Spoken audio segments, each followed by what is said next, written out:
नमस्कार मित्रों, मैं वैद्य साकेत कुमार आप सभी लोगों का अभिनंदन और स्वागत करता हूं। आजकल एक बहुत बड़ी समस्या बच्चों के सामने आ रही है। आपका बच्चा अगर 2 वर्ष से अधिक है और लगभग 8 से 10 साल उसकी आयु है तो ये वीडियो जरूर देखिएगा। गंभीर परिणाम प्राप्त हो सकते हैं आपके बच्चे के स्वास्थ्य को लेकर।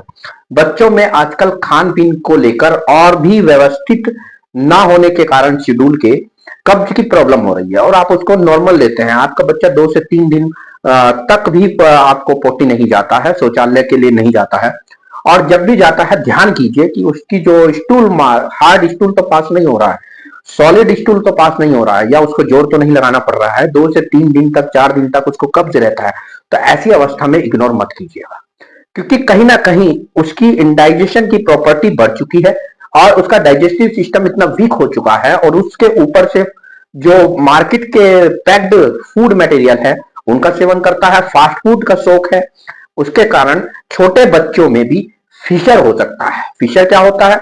लैट्रिन करते हुए या शौच करते हुए पेशेंट को या रोगी को दर्द हो सकता है, इसके साथ ब्लड आ सकता है, लैट्रिन के मार्ग में इंफेक्शन हो सकता है, वहां जलन हो सकती है और खुजली हो सकती है।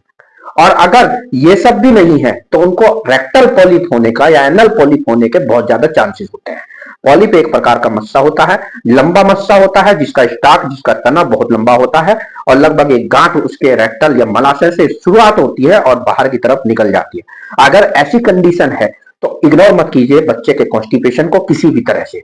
ध्यान दीजिए वो पोटी कैसी कर रहा है, आपका बच्चे को हार्ड स्टूल ना हो, कम से कम ये ध्यान जरूर रखिएगा। नहीं तो फिशर और एनल पॉलिप या रेक्टल पॉलिप होने की संभावनाएं 100% है। और दोनों का जो है कहीं ना कहीं उसको भयभीत होता है, वो लैट्रिन जाने से डरता है और कतराता है। तो ऐसी अवस्था में ध्यान दीजिए कहीं एनल कैनाल पर या एनल वर्ज पर कहीं किसी भी प्रकार की स्वेलिंग तो नहीं है, किसी प्रकार का ब्लीडिंग तो नहीं है, किसी प्रकार की इंजरी तो नहीं है गुदामार्ग द्वार पर। तो बच्चों को लेकर बहुत ज्यादा सतर्क रहिए, क्योंकि आज की व्यवस्था जो डाइट शेड्यूल है, एक्सरसाइज है, खेल है, वो सब अव्यवस्थित हो चुका है। तो ऐसी अवस्था में अपने बच्चे को अगर आपको ये दिक्कत आती है तो निश्चित तौर पर निकटवर्ती चाइल्ड स्पेशलिस्ट के पास या किसी आयुर्वेद विशेषज्ञ के पास ले जाना जरूरी समझे, क्योंकि ये आपके बच्चे के जीवन से जुड़ा हुआ है। अब इसको घरेलू स्तर पर कैसे सही कर सकते हैं, इस पर भी मैं आपको थोड़ा सा होम रेमेडीज के बारे में बताना चाहूंगा। निरंतर अपने बच्चों को कैस्टर ऑयल का सेवन कराने का प्रयत्न कीजिए। गरम कैस्टर ऑयल का 5 ml रात्रि में और प्रातःकाल 2 बार कम से कम गर्म पानी के साथ सेवन करा दीजिए, दाल में मिलाकर सेवन करा दीजिए।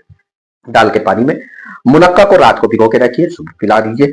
मुलैठी का काढ़ा आप सेवन करा सकते हैं छोटे बच्चों को, क्योंकि मीठा होता है, इसको लेने में किसी भी प्रकार की दिक्कत नहीं आती है। गुनगुना कम से कम 30 ml मुलैठी का काढ़ा रात्रि में और प्रातःकाल 2 बार जरूर दीजिए। डाइजेस्टिव प्रॉपर्टी उनकी इंक्रीज करिए, उनका इंडाइजेशन को कम करिए। आम बनने से रोकेंगे तो हार्ड स्टूल नहीं बनेगा, और हार्ड स्टूल नहीं बनेगा तो रेक्टल पॉलिप और फिशर, जो 2 बीमारियों का मैंने उल्लेख किया है, उनकी संभावना नगण्य हो जाएगी।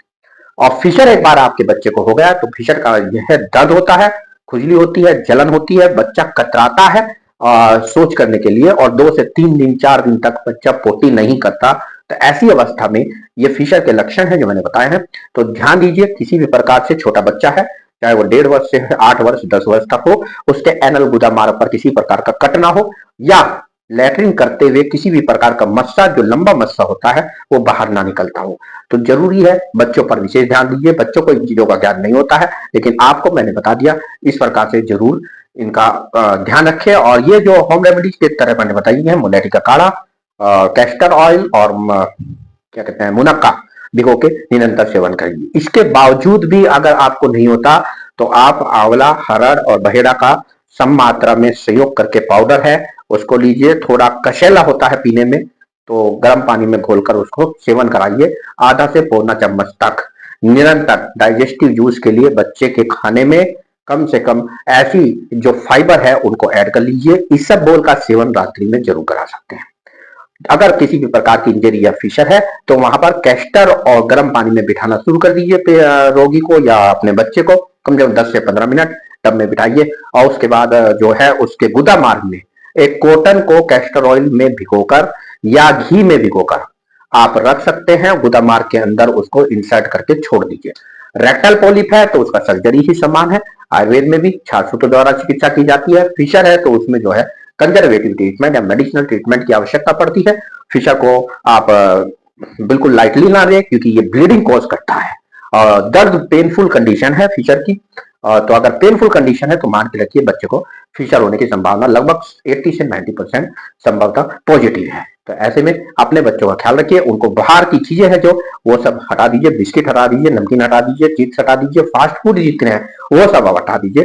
पानी की समुचित मात्रा, सिर्फ गर्म पानी की उसको आदत डालिए। दिन में लगभग 4 से 5 बार आधा आधा गिलास पानी पीजिए और प्रातःकाल 1 गिलास गर्म पानी पिलाने की उसको आदत, उसमें उसको उसके वैसे संस्कार दीजिए कि वो ऑटोमेटिकली सुबह को उठ के पानी पीने की आदत हो जाए।